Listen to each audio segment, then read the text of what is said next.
Hi everyone, welcome back to Arbor Garden. It's officially spring, so it's time for the first project of the year. It's time to take down the plastic that we used to keep the girls warm through the winter. You can see here what we used to keep it up, which is something commonly called wiggle wire. It's basically a spring wire that locks the plastic in a U-shaped channel. I can't find the other footage that I took of this process, but I do have this clip of all the plastic laid out on the grass. I'll show more in a video next winter when we put this back up. With the plastic down, the girls now get a nice fresh breeze. The garden manager approves. I love that we can leave those channels up on the run. It's going to make putting this back up so much easier. The girls are definitely happy about this change in weather too. The start of spring also means the start of garage sales. There was only one that we could find this week, but we found these 2 bars of Irish spring soap for only 25 cents each. This stuff does a great job at keeping flies away. What we do is we grate it up with a cheese grater and sprinkle it around the outside of the run, and the number of flies go down considerably. A perfect Arbor Garden garage sale find. Then it was time to break ground for the first time this season.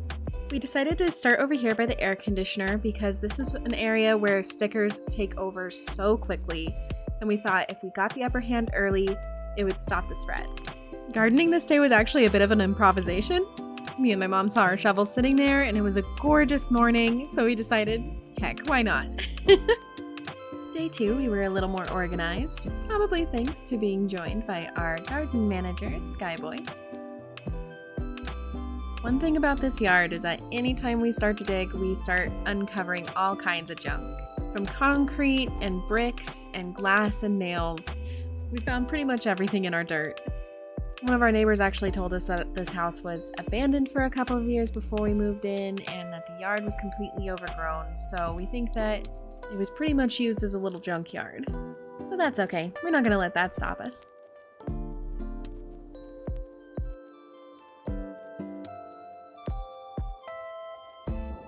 Thankfully, junk isn't the only thing we find in the dirt, though. Look at this humongous earthworm. I think this is the biggest one I've ever seen.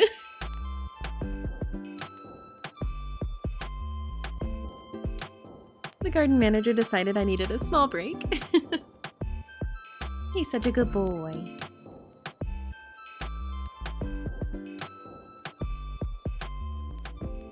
You can see here that I start to dig in a pretty straight line. It's because I'm trying to find the end of where this gutter line goes. They had these buried pipe systems at the end of our gutters that I thought only went a couple feet into the yard. Turns out it goes a lot further than I thought it did. I don't even have all of it uncovered in this shot. It took a lot of elbow grease just to get this far unburied. The more I dug, the more I realized it just keeps going. I still haven't found the end, but I just wanted to get it up and out of the way of this area.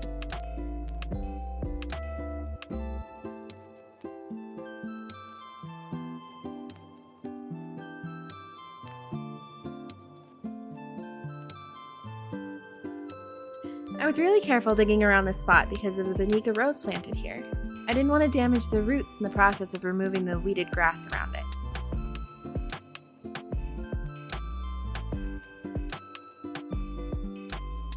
And this is where we ended up at the end of day 2. It was a few days later before we removed the weeds from the dirt that we dug up. We really tuckered ourselves out and needed a little rest in between.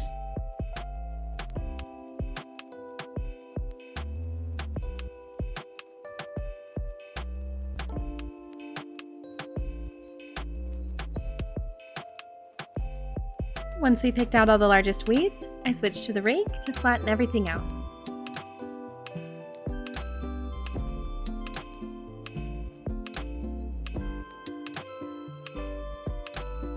We talked about it for a bit and decided that we wanted to plant zucchini here. So I took my shovel and drew an outline for a bean-shaped patch where we want to plant the seeds.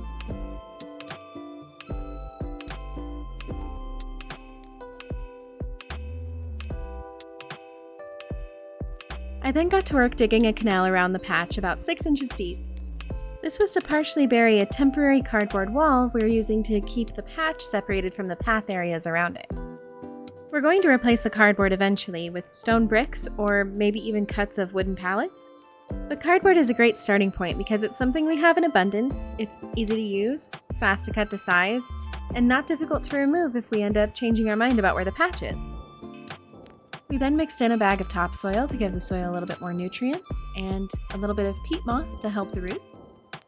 The garden manager gave his seal of approval, and we were all set. After some skyboy cuddles, I dug a few shallow holes and planted the zucchini seeds. I wanted to make sure I didn't pull the zucchini whenever I went to weed this patch, so I used rocks in a little Y shape where every end was pointing where zucchini was planted. Sky is such a big helper. And then it was just rinse and repeat until all 3 spots were done.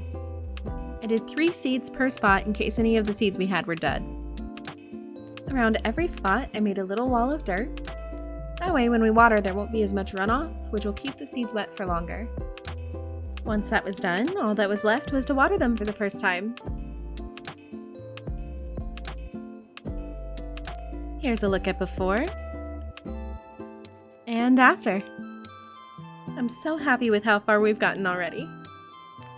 Speaking of amazing progress, we've had a couple of donations toward our current donation goal.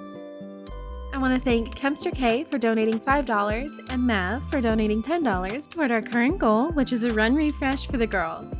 Your donations go a long way towards getting us the sand and gravel we need to refresh the ground and put pavers around the edge. Donations are never expected, but always deeply appreciated. If you want to donate to our current donation goal, or just to the garden in general, you can find a link in the description. Speaking of refreshing the run, I had a few bags left over to get started. Right after I set up the tripod, Rec, of course, decided she needed to be the star of the show. This girl loves the camera and always wants to be right in the middle of everything I do. What type of sand you use around your chickens matters a great deal. Many chicken tenders say to never use play sand and say construction sand is much better. This is because play sand is typically very fine and it can get in the air and hurt their lungs. I compared all the different sands I can buy in my area, and the ones labeled for construction actually had the finest material mixed with large, sharp rocks. This play sand is the most coarse and has the least airborne dust. If you're trying to decide on what sand to use for your flock, always check the sand to see if it's fine grains or more pebbly, and try to avoid the tiny, dusty stuff. Rec is just so cute watching over me. Once I got everything spread out, it didn't take the ladies long to come and check it out.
And this was their masterpiece.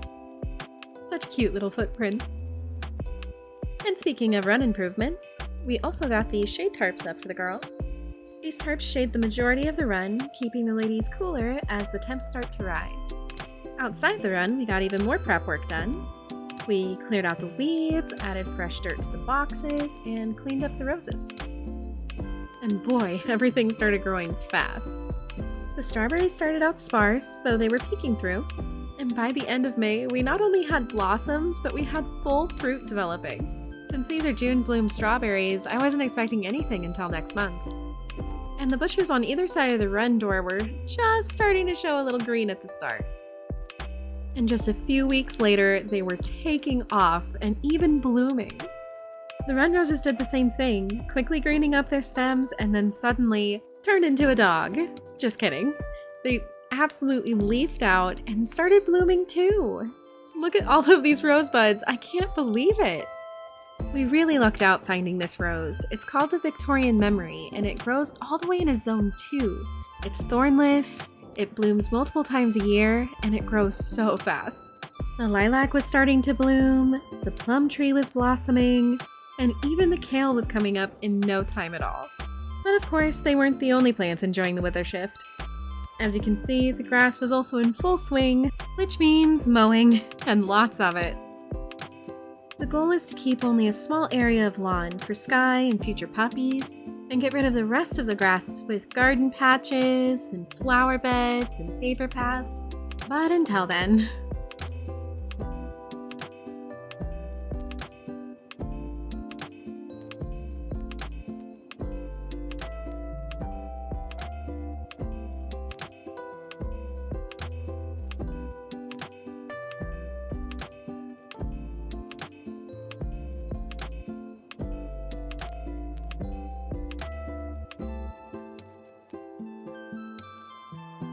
At the end of me mowing this portion of the yard, I was joined by this little robin friend. I was honestly so surprised at how brave he was, but he didn't care that I was still mowing. He was just excited that the grass was short and he could get to the worms easier. Speaking of robins, I was outside at just the right time to catch a robin taking a bird bath. Aren't they precious? I just love watching them do this.